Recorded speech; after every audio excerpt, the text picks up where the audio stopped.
Lord ప్రభువుకి స్తోత్రం.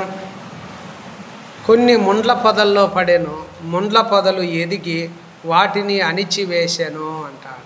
ఈరోజు చాలామంది ఏమవుతున్నారంటే తెలుసా, అణిచివేయబడుతున్నారు, నిష్ఫలులుగా ఉన్నారు. కారణం ఏం తెలుసా, ముండ్ల పొదల్లో పడి ఉన్నారు.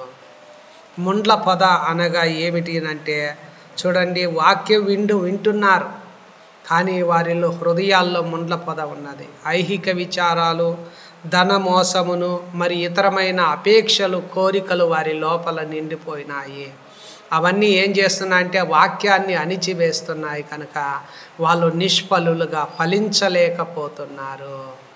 దయచేసి దేవుని వాక్యం వినేటువంటి మన యొక్క జీవితాల్లో మనం ఏం చేయాలో తెలుసా, నువ్వు ఫలించలేకపోవడానికి కారణం కానీ హృదయములో వాక్యము వింటున్నావు, సెల్లులోను టీవీలోను అనేక విధాలుగా చర్చిలో సభల్లోనూ వింటున్నావు, చర్చిల్లో వింటున్నావు, కానీ వాక్యం వింటున్నాము కానీ నీ లోపల ఏముంది తెలుసా, ఐహిక విచారాలు, ఏమి తినాలో, ఏమి తాగాలో, ఏమి ధరించుకోవాలనే చింత, రేపటిని గురించిన చింత, తినల్లా తాగల్లా, పెళ్ళిళ్ళు చేసుకోవాలా, పెళ్ళికి అలా, ఇండ్లు కట్టాలా, ఇండ్లు పెరకల్లా, భూమి మీద ధనం సమకూర్చాలా, కావలసిన వాటిని సుఖించి తిని తాగి సంతోషించాలా, ఇలాంటి విచారాలు కలిగి మనిషి జీవిస్తూ ఉన్నాడు. ధనం కోసం ధనవంతుని కావాలి, లోకం అన్నీ సంపాదించాలి, సమకూర్చుకోవాలి. ఈ మనిషి ఇంకా అన్నీ సమకూర్చుకునే పనిలో, సంపాదించుకునే పనిలో, మరి ఇతర కోరికలు, అపేక్షలు ఇవన్నీ హృదయంలో నిండుకొని ఉన్నాయి. ఇవన్నీ మనిషి హృదయంలో నిండుకొని ఏం చేస్తున్నాయంటే దేవుని వాక్యము నీ లోపలికి వెళ్ళకుండా, దేవుని మాటకు నువ్వు స్థలం ఇవ్వకుండా, వాక్యాన్ని అంగీకరించకుండా, వాక్యము నీ లోపల స్థలం లేకుండా నిన్నేం చేస్తున్నాయంటే అణిచివేస్తున్నాయి. ముండ్ల చెట్ల మధ్యలోకి ఏదైనా ఒక విత్తనం వేసినప్పుడు అది మొలుస్తుంది.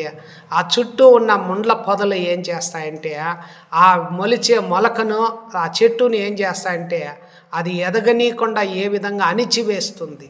ఆ చెట్టు ఫలించనీయకుండా, ఆ చెట్టు స్వేచ్ఛగా పైకి ఆ చెట్టు ఎదగకుండా ఏ విధంగా అణిచివేస్తుందో, అదేవిధంగా మనిషి యొక్క హృదయంలో ఐహిక విచారాలు, ధనమోసం, మరి ఇతర కోరికలు, అపేక్షలు నీ హృదయములో ఉంటే అవి ఈ వాక్యము నీ లోపలికి వెళ్ళినప్పుడు వాక్యాన్ని ఏం చేస్తున్నాయి తెలుసా, అణిచివేస్తున్నాయి. వాక్యం అనే విత్తనం నీ లోపలికి వెళ్ళి నిన్ను ఫలింపజేయాలని చూస్తే నీ హృదయములో దాగి ఉన్నవన్నీ కూడా ఏం చేస్తున్నాయంటే నీ హృదయములో ఎంతో కాలం నుండి ఈరోజు అనేక మందికి చింత, రేపటిని గురించి చింత, అనేక విషయాల గురించిన చింత, విచారాలు, వ్యసనాలు.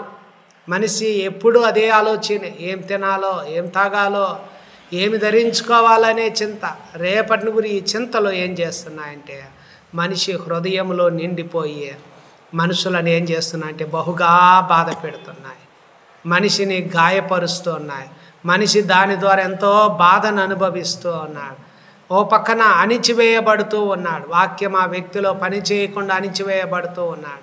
హృదయం అంతా ఆలోచనలతో, చింతతో, విచారాలు, వ్యసనాలతో నిండిపోయినాడు. అందువల్లనే దేవుని వాక్యం అంటుంది, మనిషి వ్యసనాక్రాంతుడుగా, వ్యాధిని అనుభవించిన వాడుగా ఉన్నాడు, మనో దుఃఖముతో ఉన్నాడు, మనిషి చింతాక్రాంతుడుగా ఉన్నాడు. మనిషి హృదయం అంతా చింతలతో, విచారాలు, వ్యసనాలతో నిండిపోయినాయి. అనేక ఆలోచనలు మనిషిలో నిండిపోయి మనిషిని అవి ఏం చేస్తున్నాయంటే తెలుసా, ఫలించనీయకుండా చేస్తున్నాయి.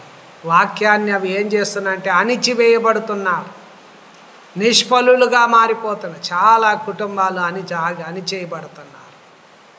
ఇంటి గురించిన, అయ్యో ఇల్లు లేదే, నా బిడ్డకు పెళ్లి కాలేదే, మరియు నా బిడ్డకు ఉద్యోగం లేదే, మాకు ఇండ్లు లేదే, ఆ బిడ్డకు పెళ్ళి కావడం లేదే, సంతానం లేదే, ఈ సమస్యల గురించిన ఆలోచనలు మనిషిని ఏం చేస్తున్నాయంటే ఎంతో బాధపడుతున్నాయి. కావుననే దేవుని వాక్యం వారిలో పని చేయకుండా వాళ్ళు అణిచివేయబడుతూ నిష్ఫలులుగా మిగిలిపోతూ ఉన్నారు.